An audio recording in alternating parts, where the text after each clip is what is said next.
Hello, dear friends. Paul Willis here with the Rended Wall tabletop world setting. Another developer diaries entry here. I wanted to let everyone know kind of where I'm at in the process of getting this book made and published, and then also kind of walk you through a little bit of the story that is being told with my first and longest playtest campaign for the setting.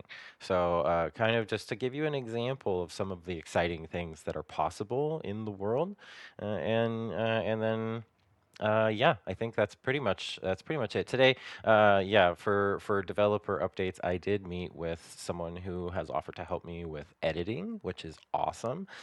So I'm going to be doing all kinds of document sharing and things like that. We already met and talked over kind of an outline of what I want the book to look like, and kind of just examples of some of the books that I have behind me that I really love. That we walked through table of contents and how those books are set up, and then kind of what I want to do that's going to make mine unique and different.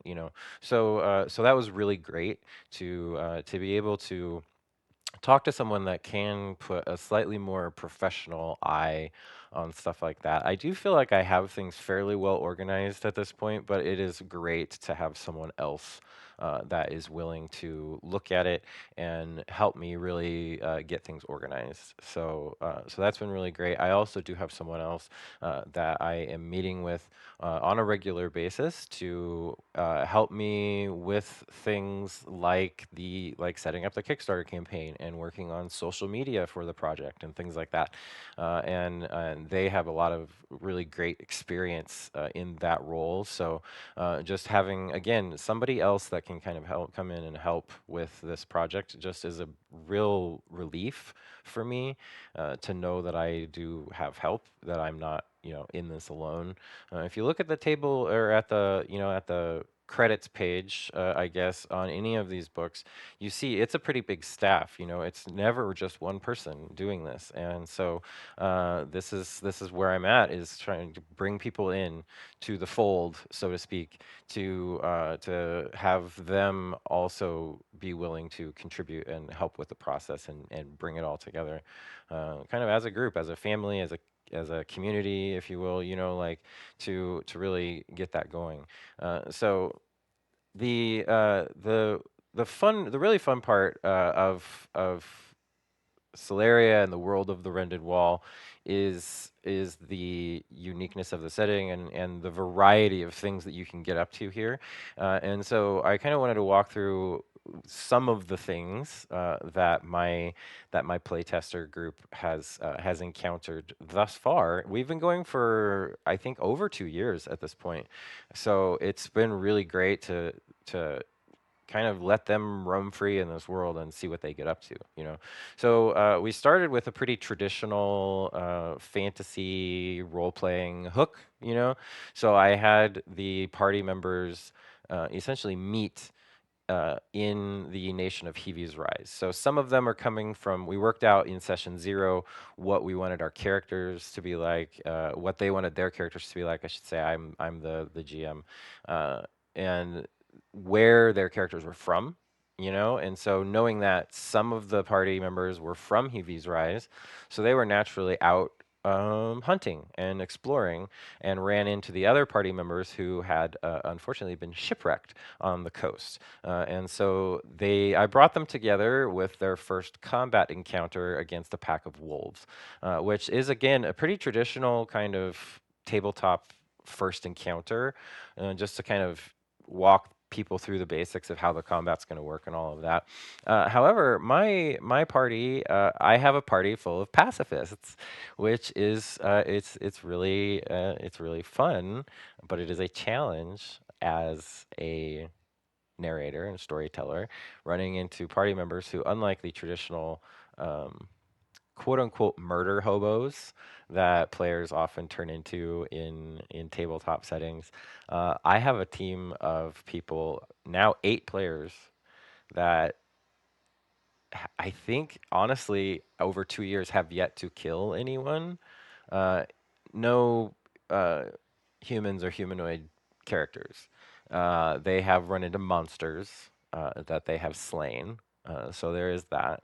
But NPCs, anyone else, even the really, really bad ones, they have found ways to not kill anyone, which has been, I think, a challenge for them too in some ways. But they've maintained it, and it's become almost like a thing that they want to keep doing, which is also a challenge as a storyteller. How are they going to go up against the big bad evil guy who wants to ruin the world? Like how are they going to go up against someone of that level of villainy who won't stop unless he's killed? It's this kind of moral conundrum that we're running into. That's a kind of it's an interesting challenge, and I really appreciate them kind of pushing my bounds a little as a storyteller. So it's been fun. It's been really great.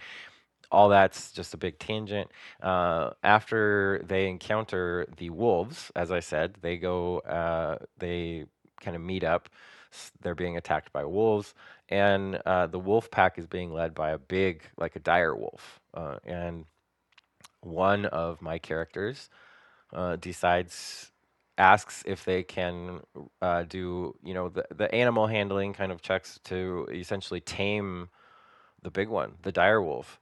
And I think it was two natural 20s in a row that they rolled on the dice, and it was one of those rule of cool kind of moments where I was like, you know what? Yeah, let's roll with this. Let's literally roll with this.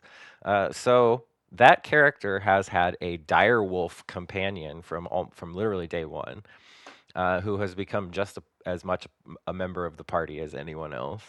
The character has acquired a magical pendant that can transform Lycos the direwolf into a more normal looking hound so that they can go into the city and mingle with people without frightening anyone.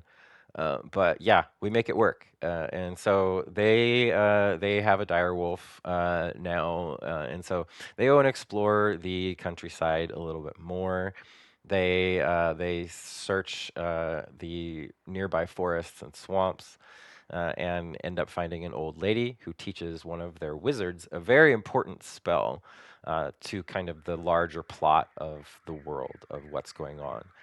And so they do that. They end up traveling back to the capital city, where they do, I throw a bunch of city quests at them, give them a few things to deal with around the city, but all of it leading to them becoming embroiled in a series of political plots to assassinate the High Lord of the capital, the ruler of the nation, essentially the king, and which they foil the assassination plot and become kind of lauded in the capital city.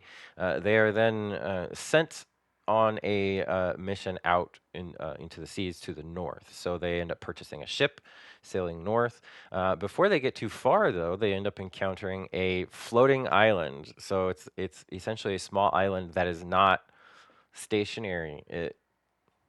I'm not going to give any spoilers away, but essentially it's a migratory kind of island that moves about the sea, but they end up encountering it. They befriend two people from the other side of the wall, the Rended wall. So they encounter two people from the other side of the world that, are very different. They have a lot of different lifestyles and the way they look and act, everything is very different. So they end up befriending them as well as their robotic automaton companion. They end up sailing a little bit further north. Move the map here a little bit. They sail further north into the Sea of Orcas, and then down into these three lakes here, where they end up stopping a massive slaving or human trafficking operation. So they end up just completely destroying that, freeing all of these slaves so that they can return to their lives, and bringing the people responsible to justice. And then further inland, they travel upriver into the burning swamp, where they also infiltrate a cult uh, that worships a massive worm. Essentially, they call it a god worm, and so this cult is built around the worship of worms and decay, and it's this really kind of intense moment in the swamp that they end up getting in there and just busting out the whole thing.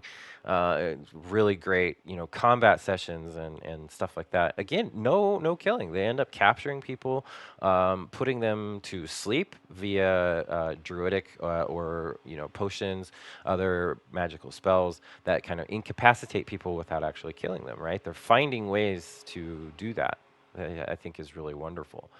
Uh, Now, then they end up going further north to the city of Milanus, which is a city full of wizards and scholars and things like that, where they explore the city of Milanus. They get involved with all of these different colleges and schools of science, schools of wizardry, things like that. Again, getting kind of working their way through the city and up the quote unquote story ranks, to the point where they're getting involved again with plots involving the High Chancellor of the city, things like that. They end up traveling west then into the Mountains of Midnight, where they end up finding a massive clockwork tower that they have to explore, and they find some legendary artifacts and treasures there.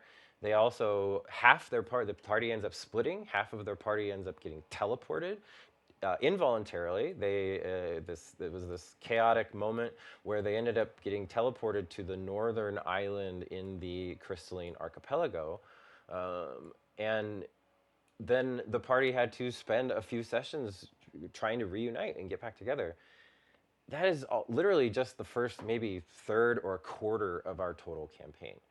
That is, they've done so many different things and been to so many different parts of the world just within that for those first few months. And then through the course of more exploration, they have been to, I'll zoom out to show the entire map.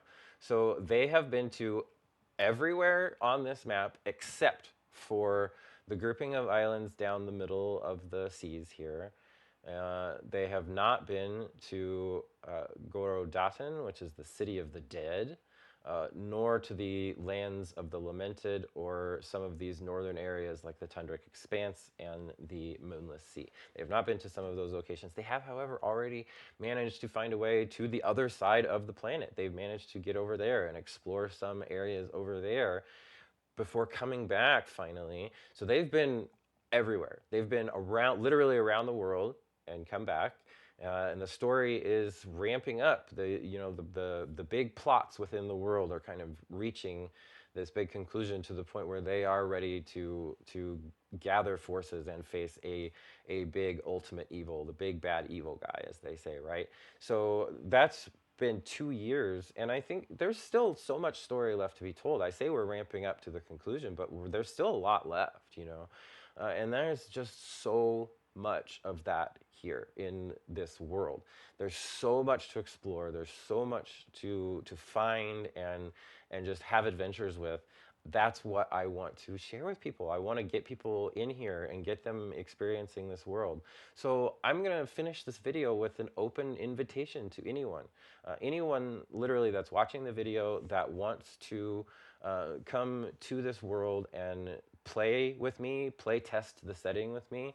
It is open. It's the OGL D20 rule set. So it's a very kind of simple D20 rule set. If you're familiar with Dungeons and Dragons or Pathfinder or anything like that, it's you're gonna get it. And even if you've never played a game like this before and it sounds interesting, if you're watching this and you're like, hey, I've never played a TTRPG and I want to try it, contact me, because I would love to. I love teaching people how to play these kinds of games, and I would love to do that with anybody that is interested. So please, I'll have some links down below. If you want to comment on the video to let me know that you're interested, you could do that too. But yeah, get people. I would love to get people in here and exploring this world, and get people kind of testing the limits of what's possible. As I've kind of shown you, like, a lot of things are possible, and I want to see I'm actually kind of I'm interested if people want to come in with a quote unquote broken character and kind of push the bounds of like what the world will let you do. Let's do that. You know, like that's the whole point of playtesting is to see what's possible, right? So if people want to come in and join me in that, I would love to have you. I am professional GM on startplaying.games. You can also email me or anything like that. Like I said, I'll have some links down below. But in the meantime, thank you so much for watching. And yeah, I would love to have some adventures with y'all. So yeah, let's do that. All right, y'all take care.